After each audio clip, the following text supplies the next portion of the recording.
Hi, everybody. Welcome to Destination Jackpot. I am super excited today to interview JT and his wife, Katie Ginter, known as the digital nomads, or that's what I call them. That's how I refer to them because they have been digital nomads for 7 years and they have budgeted their travel using credit cards and credit card points.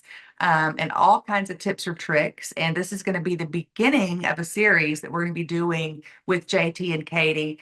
So this isn't the end, but it's the beginning. So you want to hear how their story started. We're going to get you some tips and tricks on credit cards, how to make your money go further, because that is our goal always at Destination Jackpot is how to put more money in your pocket so that you can spend it how you want to. So JT and Katie, where are you now?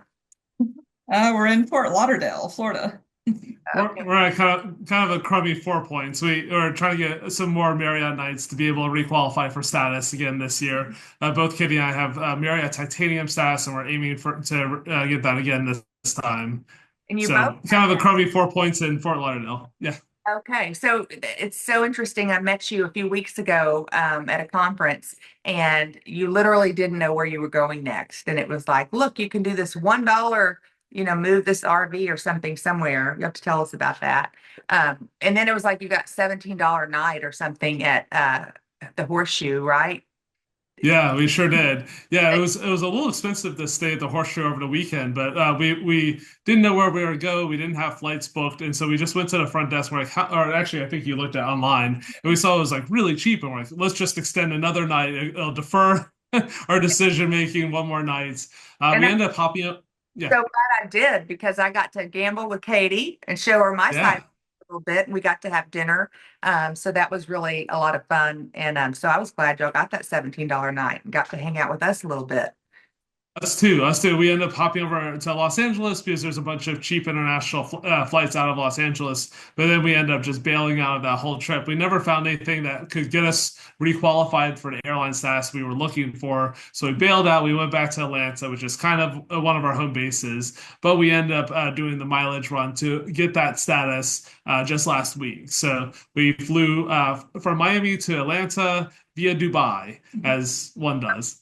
So cool. So I'm so jealous. So tell me what made y'all, how did y'all come up with this idea? Well, first, let me say that you're both writers and you write in the credit card field. Both of you write for the Points Guy, right? Well, so I'm a senior writer for the Points Guy.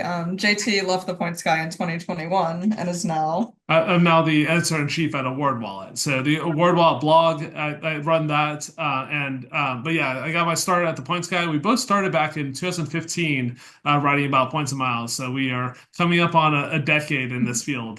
Yeah, a decade in the field, but you decided to live it, like to live Yeah. it, write about it. And I think there are a lot of people that wish they could just do that, right? I mean, how fun. Yeah.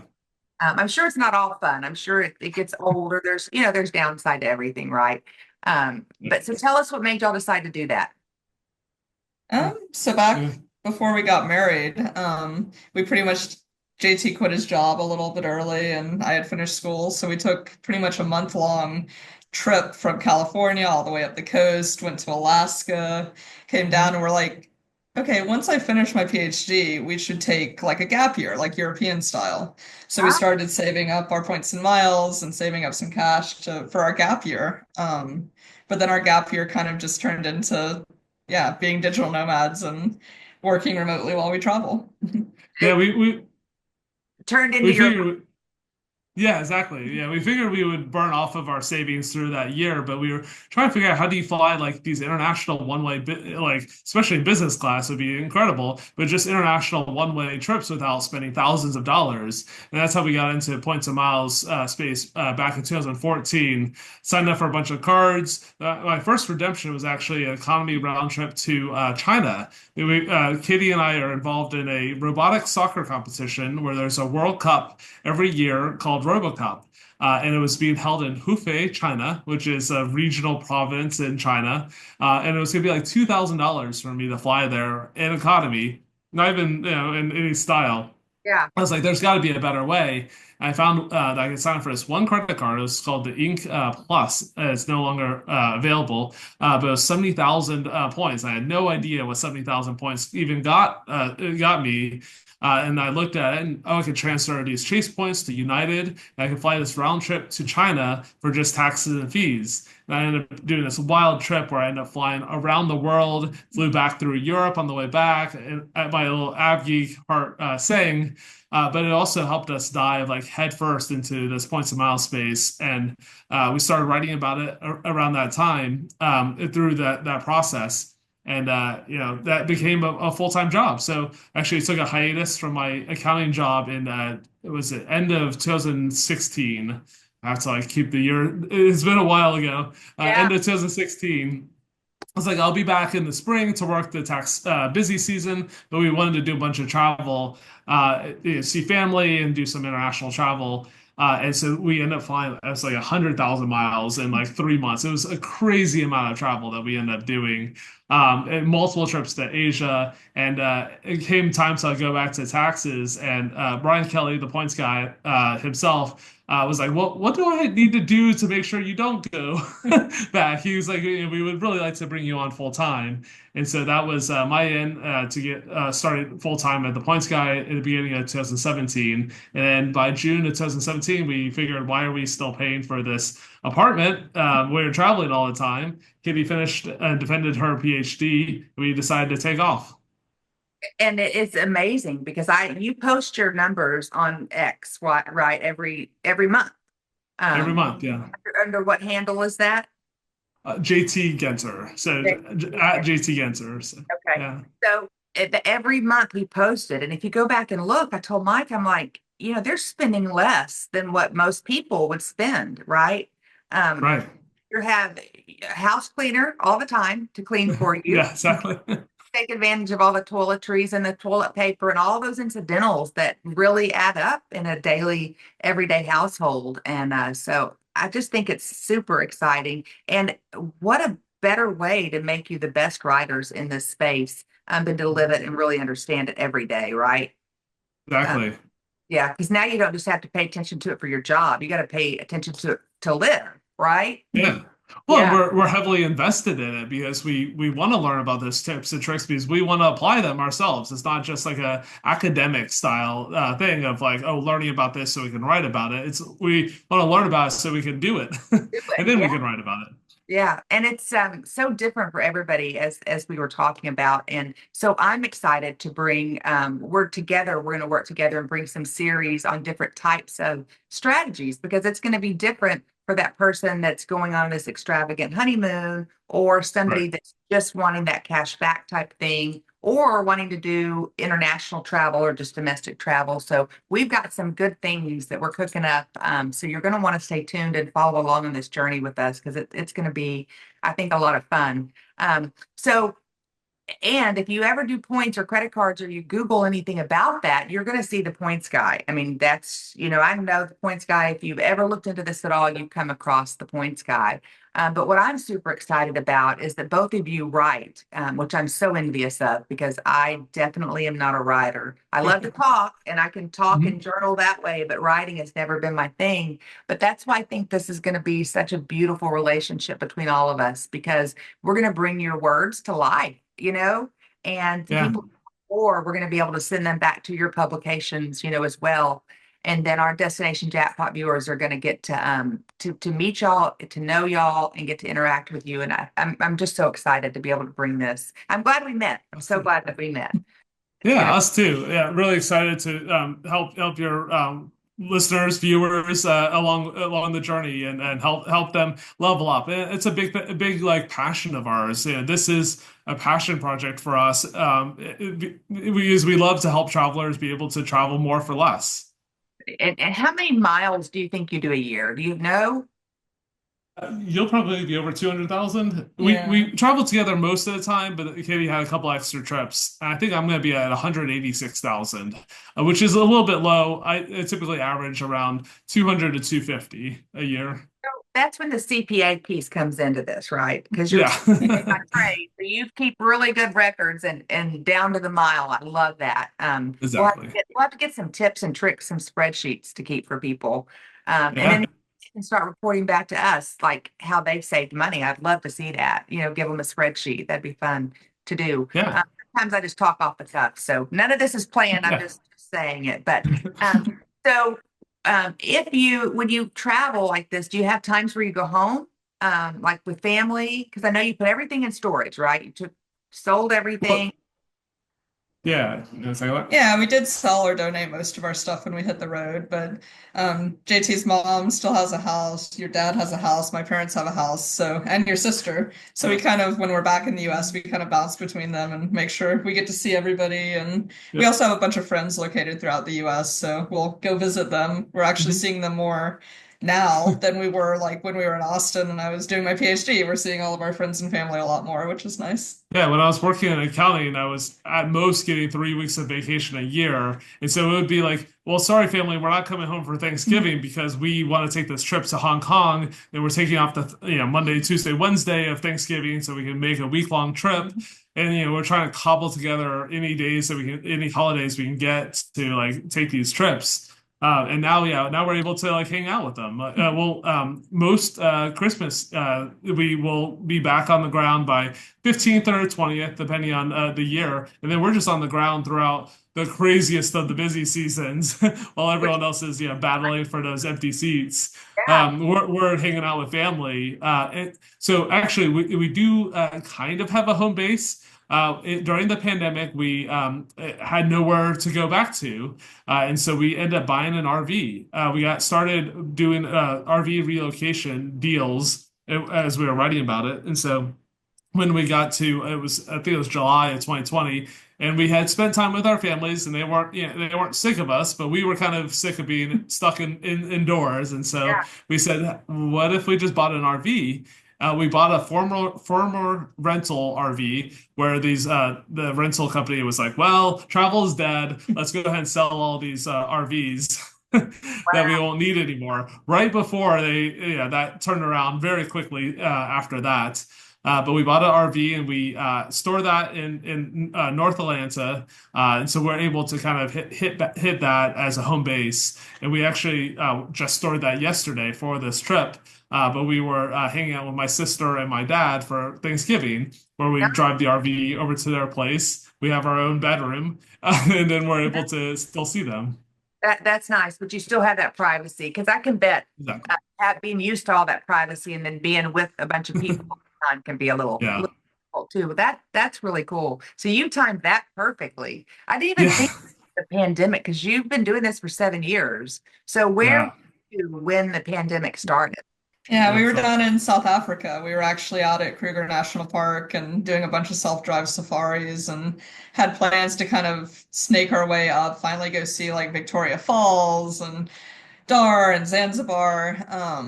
But yeah, the borders started closing, so we ended up just extending our stay in Kruger. And so we'd be listening to podcasts and news about what was happening as we're like driving through the park and seeing a bunch of cool animals. It was actually a really surreal place to be, I like bet. as the pandemic was really hitting hard. I think we were there for 2 full weeks at this Marriott where we were hoping. I don't know how long we were originally planning on being there, but we just kept extending and like the hotel is clearing out steadily as all their trips are being canceled and everything. And we got the second to last flight out of Johannesburg back to Atlanta. Gosh, And this is, back before we knew is it touch, is it, airborne or whatever. And poor Katie, because we booked at the last minute, we were both in like middle seats at separate rows. The yeah, guys next to you are like coughing the whole time. And it's like, in retrospect, it's horrifying. yeah. I mean, but you didn't get sick. No, not that Not time. that we know Yeah, of, yeah. yeah. Yeah. Oh my gosh, I can't imagine because there was so much fear, yeah, going Oh, on at yeah. the time. Wow, what a It, crazy it was experience. like a 16-hour flight back too, and we were crammed in there in the back of economy because it was like trying to get out there before like everything shuts down. But I guess during that COVID time, you were still able to rack up those credit card points and kind of get a Yeah, little bigger base, right? for You sure. expenses. Well, it also helped us like figure out what we wanted to prioritize when we got back. There was, different experiences that we hadn't done yet, and like, that was we planned so many trips, assuming things would reopen by this point, and then having to cancel that trip, and then oh, okay, let's finally do that, Singapore first class trip in early 2021 while Asia's still closed, and so we had so much planning and replanning throughout all that. But yeah, we definitely built up a nice balance during there. Oh, I can't wait to hear and for you to show us how to do this. And maybe you can simplify. I'm pretty good for what I need right now with my credit card game, but I have so much to learn and I know I'm leaving so much on the table and I hate that. So that's what I'm really excited about, that we can help our viewers, and I'll be able to learn too. So I have to ask you this. How in the world do you pack if you're on the road all the time? Like, how do you do that? More to you, Katie, but both of you. Katie is our master packer. So we do each check a bag. We're not carry-on only, just out of necessity. You said But yeah, I mean, A bag? Oh my God. one checked bag for Well, each of us. each, Yeah. yeah. So we each have a bag.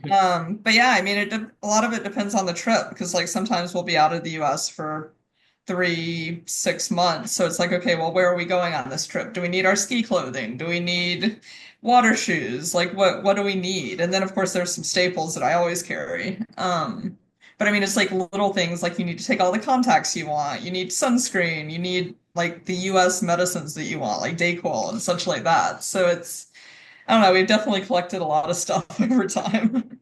At So some point, we need to. Yeah. go ahead. Oh, at some point we need to inventory it all because we have so many things of like just in case, type stuff that we are very happy that we have that Dayquil when we're sick, and Yeah. but that's why we end up checking a bag is because we do have full size contact solution. We have full size sunscreen. If you've ever had to buy sunscreen overseas, you'll know why we are take that with us. And so we end up checking a bag, and we haven't paid for a check back. We paid literally one check back fee that I could remember, and that was really frustrating because we had the status that it should have gotten us a free bag, but we wanted to actually make the flight. But like because of our status and the way we book, we're able to like do check backs for free. So it's not like a huge cost for us to do so. So that's one thing I love about my Chase United card. So United's our home base because we're in Houston, so that's their hub, right? Yeah. We get two free checked bags with our Chase United card, Yep. and oversize it to 70 pounds. So Yeah. both get that. So we're going for 7 days, I think, to Vegas. We leave tomorrow, and I will check 4 bags. I mean, Wow. That's well, Mike gets his stuff into one bag. Then we have one bag for all of our equipment, right? Our tripods and our microphones and all the things that go with that, and the computer and all that. And then I usually will have two medium-sized bags because I have coats and I have shoes and I have yeah. all things. My, yeah, I'm a heavy Yeah. pack, but I can do it. So I said to Mike, why am I going to try to not do it if I can do it? Right. Exactly. Exactly. I'd rather just, Yeah, there's nothing against the people that are team carry on because I know some people are passionately team, they only will do a carry on bag. They don't want to wait in baggage claim. And yes, there is a lot of waiting in baggage claim, but we'll sit down and catch up on messages, clear out right. emails. Like we will reclaim that time. It's not a waste for us and it's not a cost for us either. And I love it that you're not in a hurry with that. Yeah, Mike and I Yeah. don't travel in a hurry either. We don't travel nearly as much as you, but we travel a lot. So we try to be relaxed about that and build that time in. So I think that's important. But yeah, so I love my Chase United card. It's the best value that I get, that 70-pound bag. And I've used it too for other people. Like my sister's going with us on this next trip. And so I'll probably check one of her bags for her so that she doesn't have to pay that fee. Yeah. And there's all kinds of ways to save money and pay for that fee that we pay every year. Okay, so let's talk about what is your most surprising perk that you've gotten and that you've used. Ooh, on a card or elite status? That's a hard one, huh? There's so many now. So many credit card issuers are adding more and more of these. Like, they're trying to increase fees, and then they're like, "What can we give them instead?" So, like, we got a free night in the Maldives it was in Male, the capital, wasn't at a fancy resort, through a Delta Gold credit card because of the Delta Stays benefit on there. So we generally won't book through like a travel portal because you don't get benefits, you don't earn elite nights, which is fine for some travelers. For us, we definitely try to earn those elite statuses and those points. But like we were able to get this one night free in the Maldives thanks to this one credit card perk. I think a lot of people just kind of overlook that benefit. Yeah, or thinking of just another card is we have a Southwest Business card. I think it's the performance card. It's the top tier one. But literally, they give you a Wi-Fi credit for every single day of the year.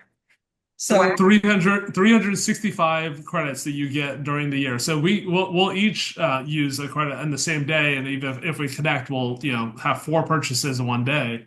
But literally, like yeah, 365 credits a year. You like Big digital, yeah, a lot of money.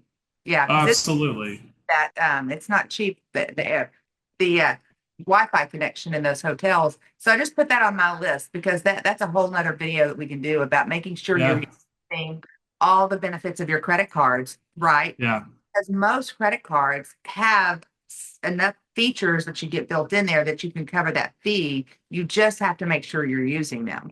exactly. exactly.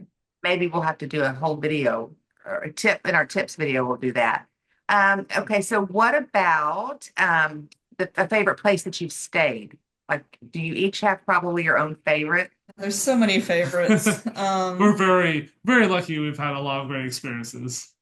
Yeah, I think I'll go with Six Senses Lamu this time. It's a very rustic luxury resort in the Maldives. It's part of IHG, so Six Senses is an IHG brand. But my favorite property is the one in the Maldives, Lamu, and it's such great service. It has overwater villas, it has beach villas, like you can snorkel on site. We saw so many turtles in the lagoon. They have 7 biologists on site that you can just go talk to and they'll snorkel with you, and like it just was such a otherworldly experience to be there.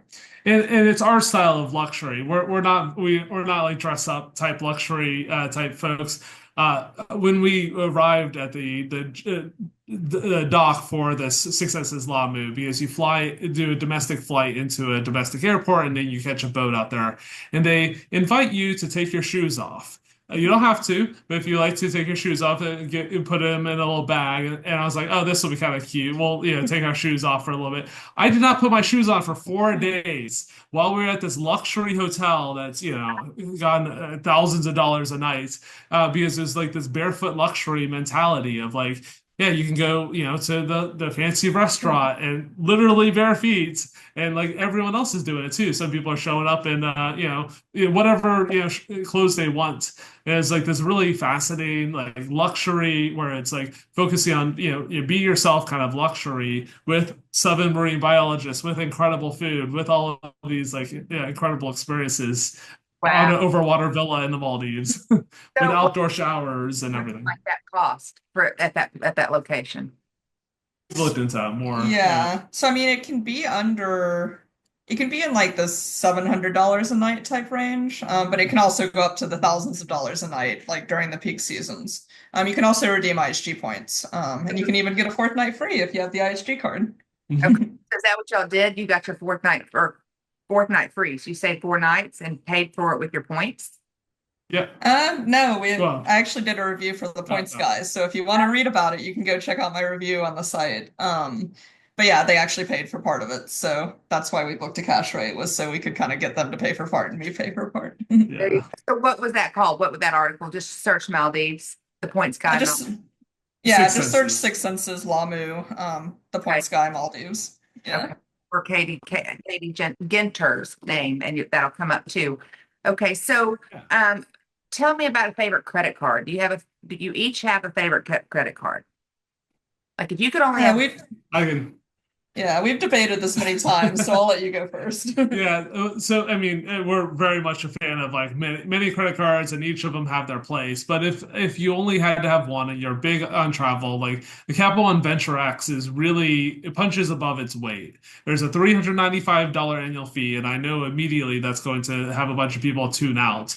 But it comes with a $300 travel credit every year, which we used on mileage run that we just did last week or week before last.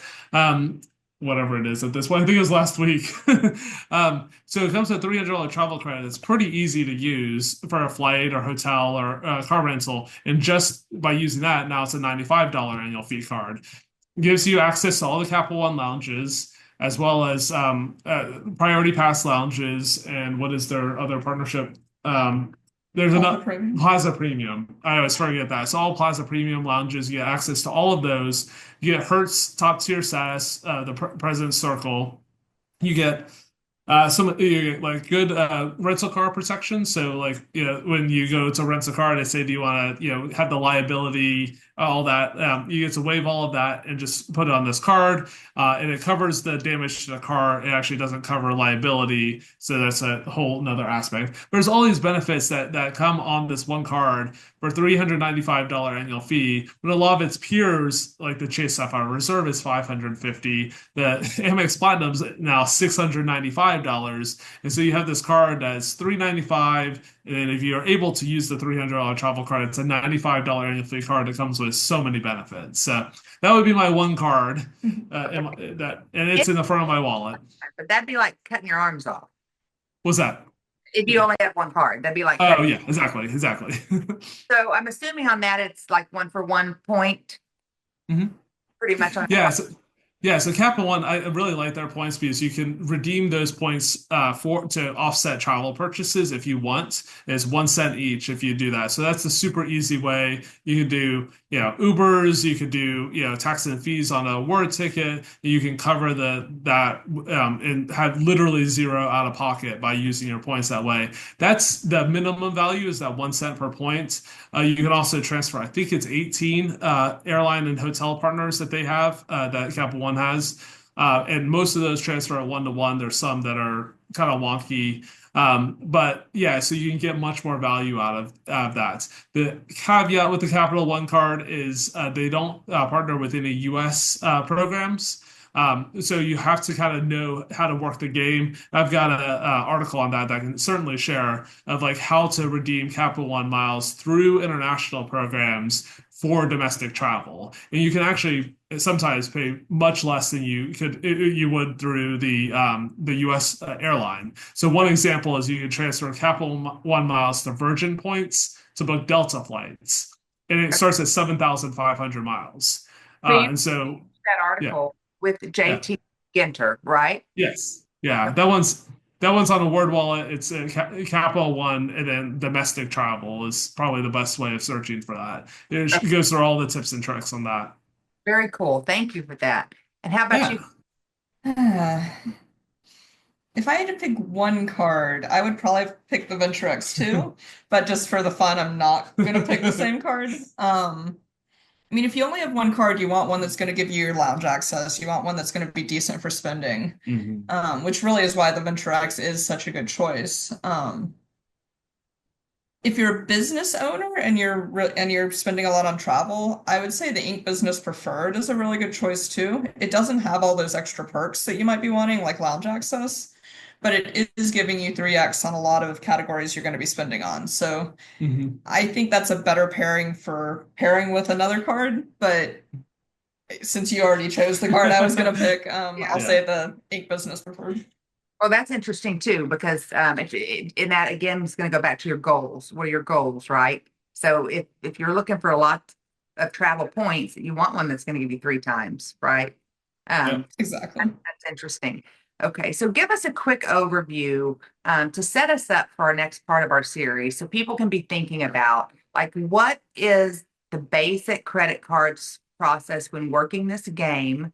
And how do you set goals so they can be thinking about it? And viewers, I'd like you to listen to this and think about it and put your goals down in the comments below, because that'll help us know what topics we need to cover in future videos. If you're enjoying this, also don't forget to like, comment, and subscribe to the channel. We appreciate it.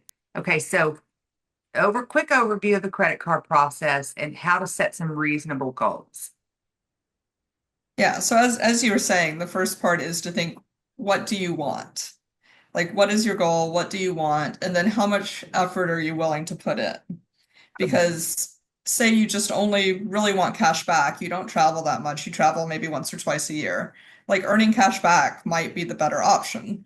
Or you may want to earn points the entire year and then redeem them for some spectacular trip. But like you need to have a goal of what you want. You need to kind of, especially if you don't have that many cards, think about where you want to go, what type of, if you're going to transfer your rewards that you earn on your credit card to an airline or hotel partner, what cards can you transfer points to the program that you want to use?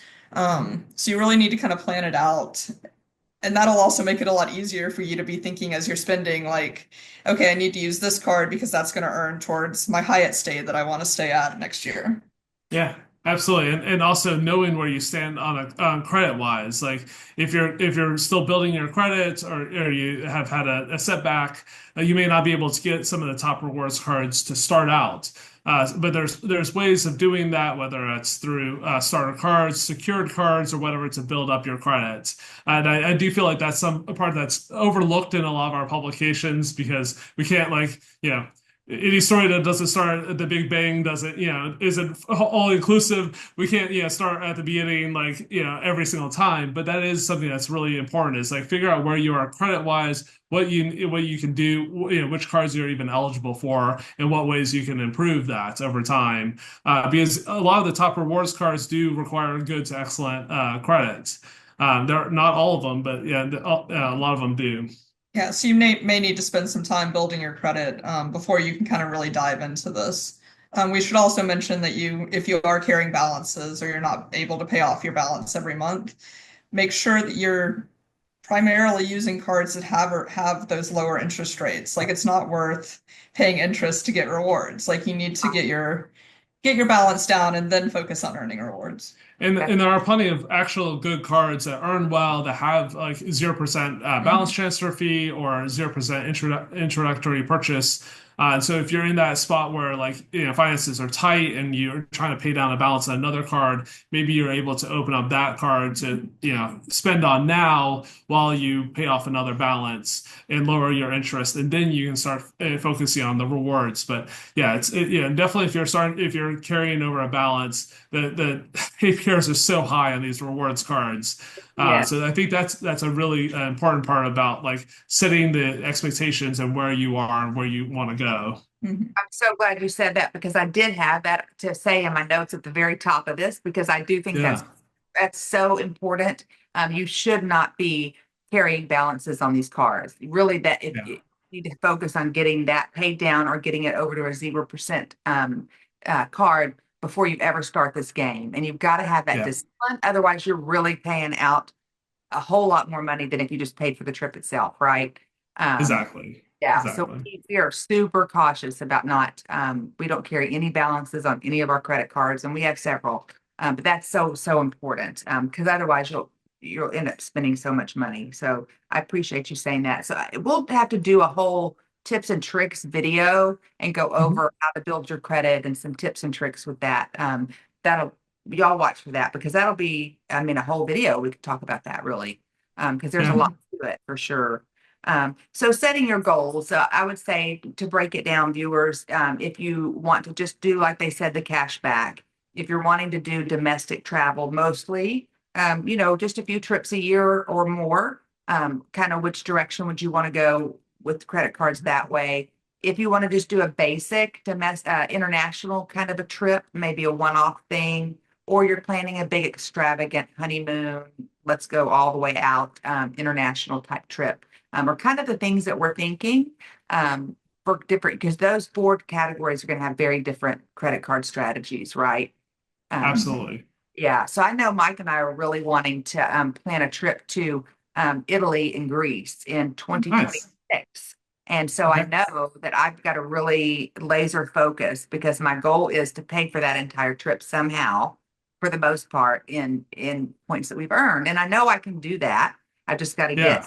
really intentional and focused on where we're putting the money. And y'all know I've never flown first class, so I I've know.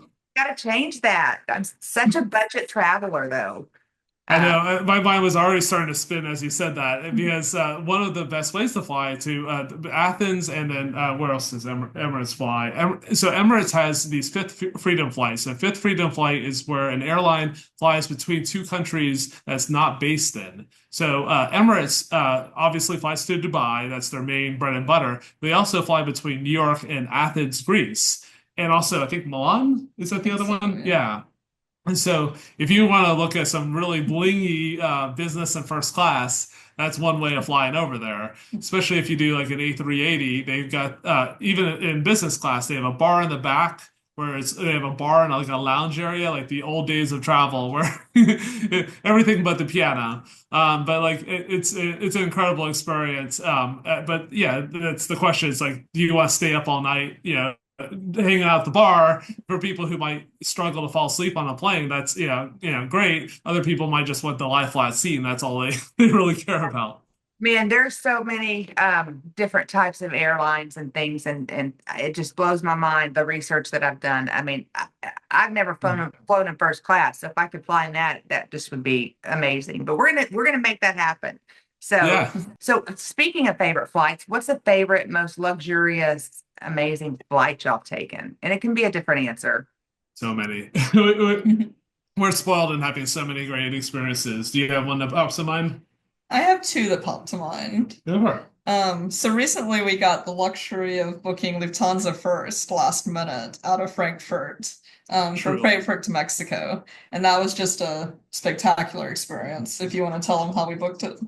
So Lufthansa first class is infamous for being extremely hard to book now. It used to be that you could not book it outside of 14 days, so you'd have to plan your trip within 2 weeks. Then it got even harder. Now it's within 3 days. That's the only time that they release award availability to partners. And you can book it using Lufthansa miles. Those are really hard to earn because you can't transfer points from different credit cards. So the sweet spot that we jumped on was from Lufthansa first class from Frankfurt to Mexico City using Avianca Life Miles. Avianca being the flag airline of Colombia. So very international like booking.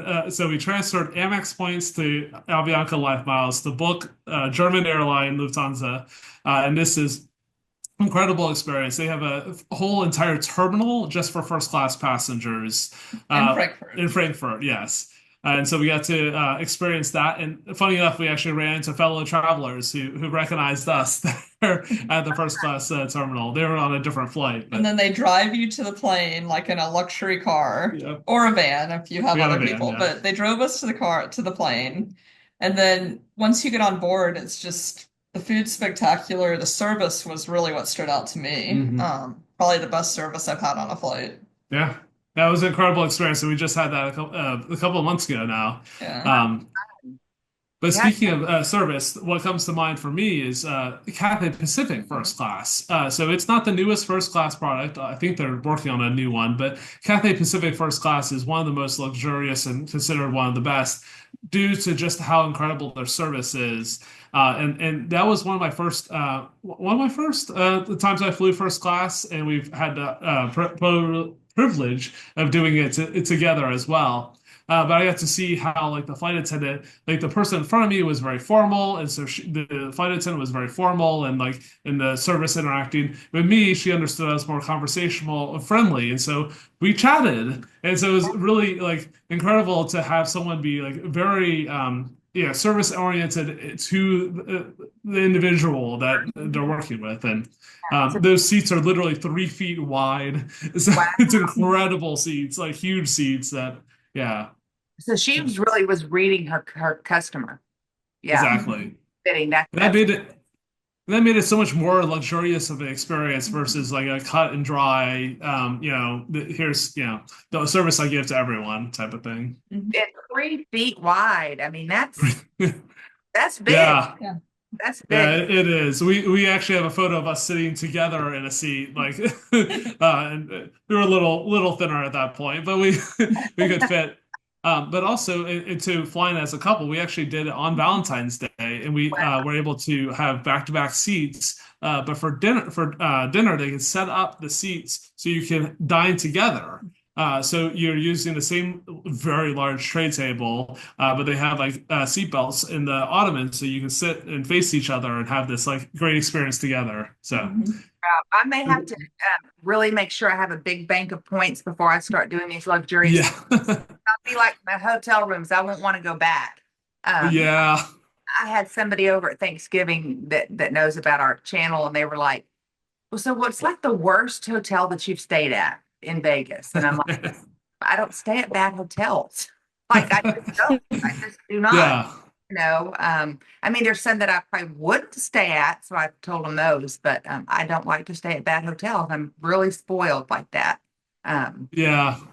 We right? we're big fans of resetting the hedonic treadmill. So hedonic treadmill is the idea of like you're going to have a baseline happiness no matter what you experience. And this is gets kind of woo woo. But like if you're always if we're always flying business class, always flying first class, and I've had this happen. I will admit this. I have been very nitpicky on silly stuff about this business class seat, whatever.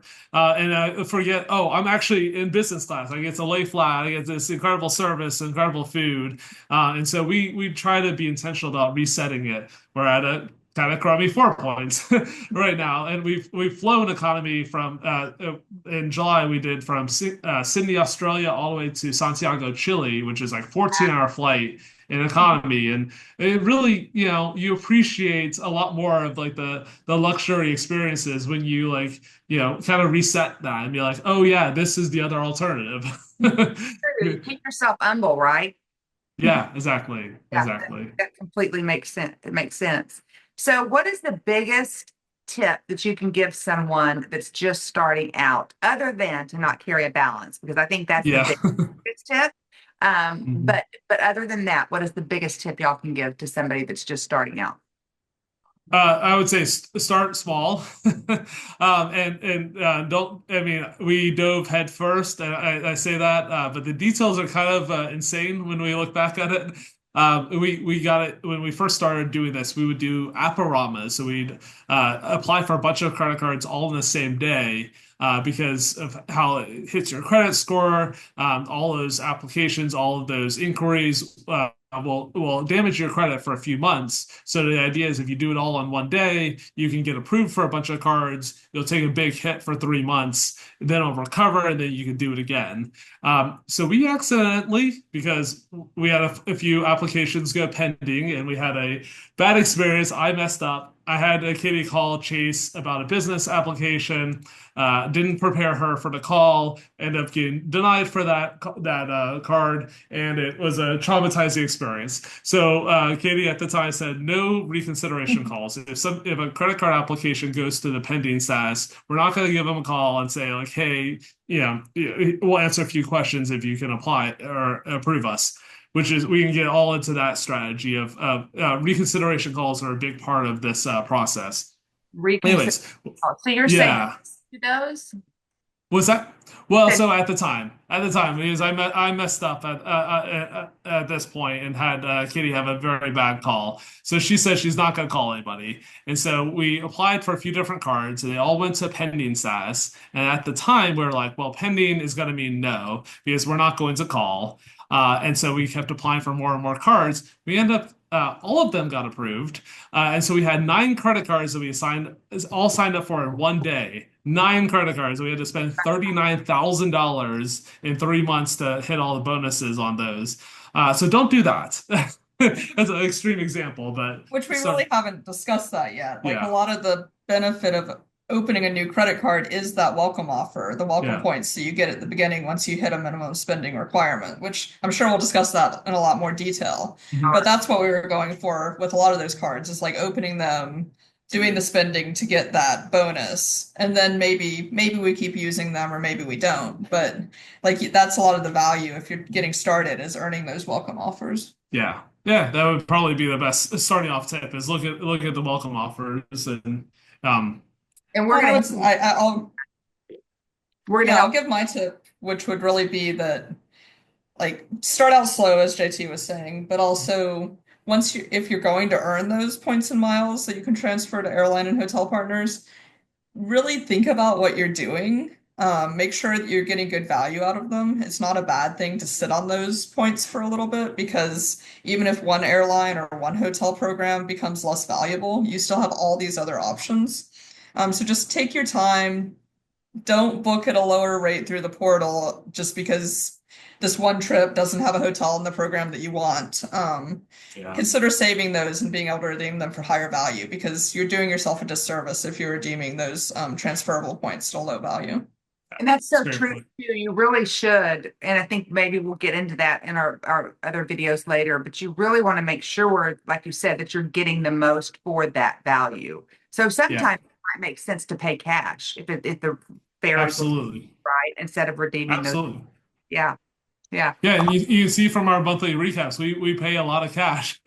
Yeah, there's some people who their goal is to pay nothing out of pocket. We live on the road, so obviously we're going to pay something. But we're big proponents of like being strategic. Hey, if as we were talking about, if there's a $17 night at the Horseshoe, don't even think about what the points options are. Like that's your best option. And so I think that's an important aspect. One great example of that, my sister is a beginner points and miles person. She had a road trip where she was going with her ever-growing family from Pittsburgh down to Alabama, where they live, and they were not going to do that all in one trip.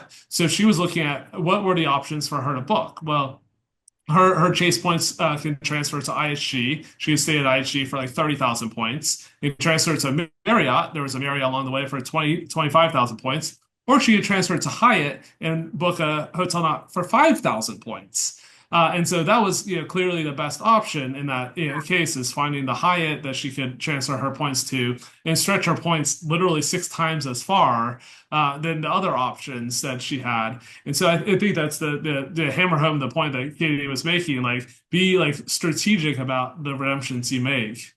That's Mhm. true. It's funny because we were going to do a one night stay last minute in Houston by the medical center. Mike's mom was having surgery a few weeks ago, Yeah. and it was like 4:30 in the morning to be there. And Mike's like, "Well, why don't we just use our points at Marriott and stay there?" And I'm like, "No, because you don't ever use our points for just one night. We only use our points when we get that Yeah. fifth night free, right?" With Yeah. even so, we ended up driving, but because it was $600 a night for the room, you know Jeez. much money. And I'm like, no, it's an hour and a half. We'll get up early and be there. And Yeah. so, but we had to, but you got to be careful to use your points in the right way, for sure. So Yeah. that's a whole Well, nother thing we can get into is working the different hotel chains. And people oh hear yeah. Hyatt, and it's not just the Hyatt or Marriott, just the Marriott. Right. And that's where I am a budget saver. I do not mind staying in a town place suites. I mean, I will do that to make my Yeah. money stretch further. So I'm not a complete hotel snob. Yeah. You know what I'm saying? I don't really love Fairfield Inns too much. That's not my favorite. Um, Oh, I've come around to Fairfields, especially in Texas. That seems to like our go-to is the Fairfields. Town places, yeah, like their beds. yeah, Their beds are yeah, uncomfortable to me, and I'm much older than y'all. So the bed is very, very important to me. yeah, And yeah, I don't think it's that much more points to go to a town place suite. yeah. Yeah, Yeah, well, I think it also depends. Marriott, I feel like, especially, doesn't do a great job of like having consistency across its brands. Like there true. might be like check the box consistency, but there could be some where it's just not. I mean, yeah, we're at 4 points where we stay at plenty of 4 points. We have one in Kuala Lumpur that we love that we book every time. It's like $80 a night, great experience. The 4 points here, we turn on the knob on the shower head and the knob falls off. So Yeah, yeah, yeah. there's a huge difference between like the different, even in the same brand. That is exactly the truth for sure. And so that's a whole other thing to think about. And I've never been a Hyatt person, but I'm interested to learn more from y'all about Hyatt because I really think we would enjoy working that program. So can't wait to hear more about that either.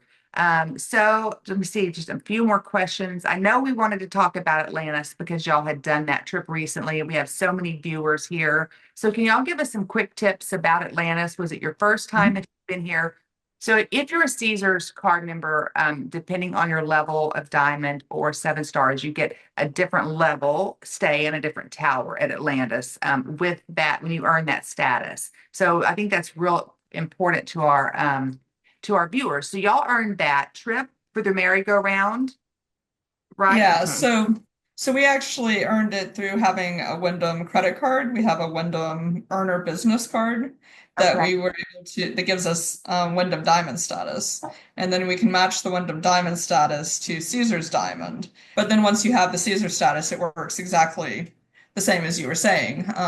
So whether you earn it through a match from Wyndham or whether you earn it through actually gambling a lot with Caesars, yeah, you can go down to Atlantis. You have to call a number, talk to them. There's blackout dates that they don't publish, but you can talk to the friendly agent on the phone and they'll give you the blackout dates and all the details of the offer. Now you have to actually gamble 4 hours during your stay as a diamond, which was actually a lot of fun. I had fun playing the slots down in the casino. I only lost about $100 during my Nice. trip, so it could have been a lot worse. You get free drinks, which is great. You did more than the 4 hours too, Mhm. because we're having so much fun. Yeah. But like from our like very much points of miles standpoint, like some people are like, oh, 4 hours of gambling, that's going to be a lot for your audience, especially. That's going to be nothing. That's part of the fun, part of the reason to go down there. But yeah, they have quite a large casino down there, tons of slots, plenty of tables. Some of which are a little rich for my blood, but I'm the CPA accountant type, so seeing like $20 minimum at a craps table, I'm like, okay, not playing craps. Go play the penny slots instead. But yeah, in terms of tips, for people that are going on these offers, I would say definitely take some notes when you're talking to the agent on the phone and booking. Make sure you know what the requirements are and anything you need to know.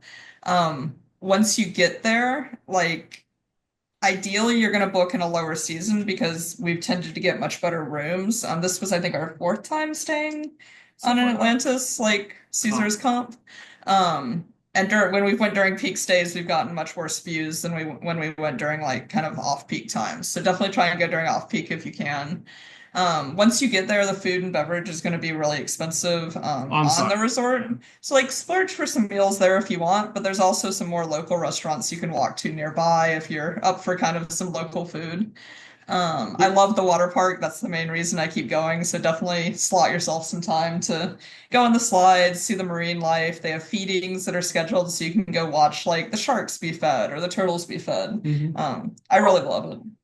And especially at Caesar's Diamond level, so that's the thing we mostly talk to, since that's the status we have. I haven't looked into all the details of the other tiers, but you'll get the Coral Tower, which is their oldest tower that they still have. There used to be a beach, but that's been closed down. It was sold off and it's supposed to be redeveloped. Anyway, so the Coral Tower, they've definitely improved it.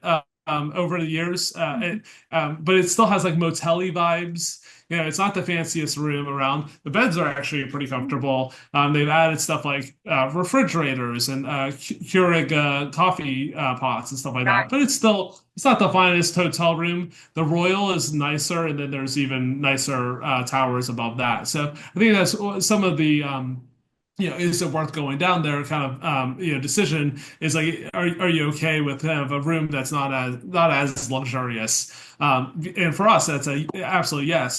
We love the water park. There's incredible slides. There's a not lazy river. It's a rapids river where they have waves that come through every few seconds to like propel you down. It's a ton of fun. We love the water park. The feedings are great and all that. So if you're there for the experience and like to be in the great casino and have all those experiences, like it's definitely worth it. But like it's not the most luxurious room.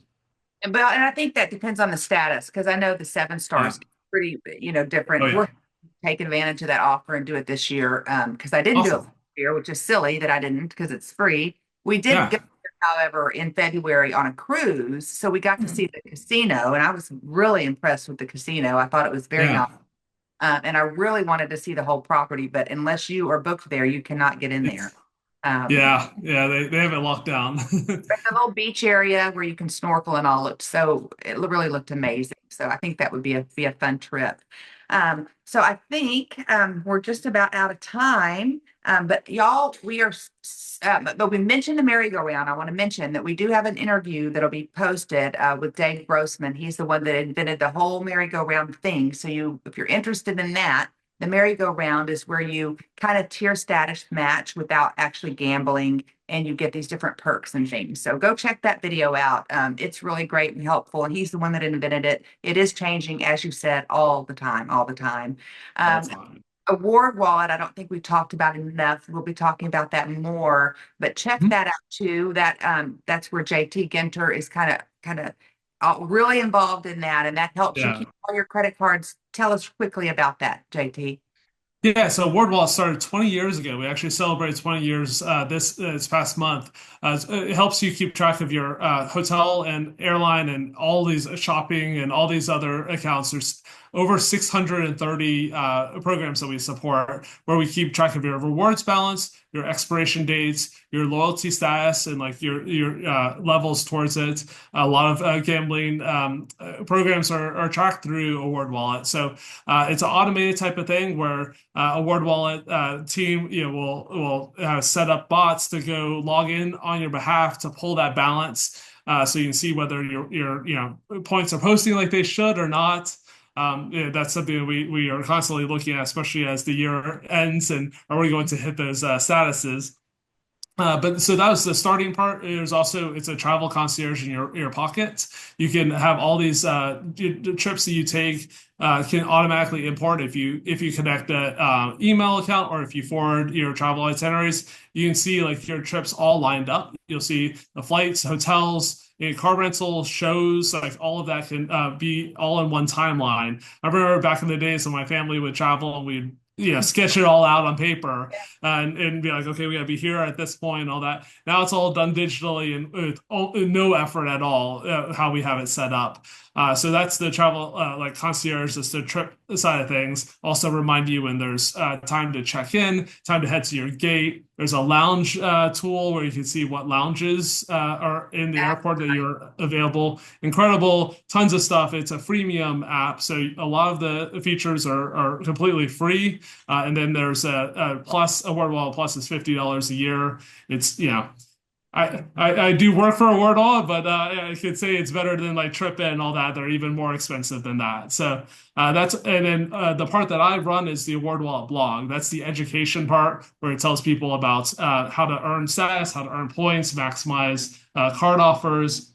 We do 45 posts per week. So we have all sorts of stuff from guides to promotions that we talk about. So that's the part that I really own. And you can find that on Instagram, Facebook. Yeah, yeah. So on Facebook, it's Award Travel 101. We have a group of over 100,000 members that we can talk through. Yeah, so that's our social media presence is really we have an awesome team of moderators that runs that group. So, but yeah, Award Wallet, it's an app, it's a website, and we are also on social media. We just don't have the best social media presence. I'm trying to level that up. So. Okay. Okay. Well, we're going to help with that. So stay tuned. When you get new ones, come back and tell our audience. And then, Katie, where can we find your articles and find more about you? Oh, don't forget to follow them on JT Ginter on X to see their monthly spend. Where can we Yeah, find? so all my stories are on the Points Guy. So the Points Guy has its own socials. So you can follow them on Instagram. You can subscribe to our newsletter, which I tend to write on a rotation with some other authors, but mostly I write a bunch of articles on the site. You can also follow me. I'm Katie Ginter on most of the social platforms. So I post on Instagram, a little bit on X. So yeah, give me a follow. All you got to do is Google their name and it's going to come right back up because I kept forgetting the name of the wallet. I get you confused with another wallet that I won't mention. Yes. I'll confuse That is my. the newer Nerd Wallet. Yeah, I yeah. used to contribute to them, so Oh, much love for the team over there. But yeah, they are the newer wallet. Award Wallet was founded 20 years ago. Nerd Wallet a little shorter ago.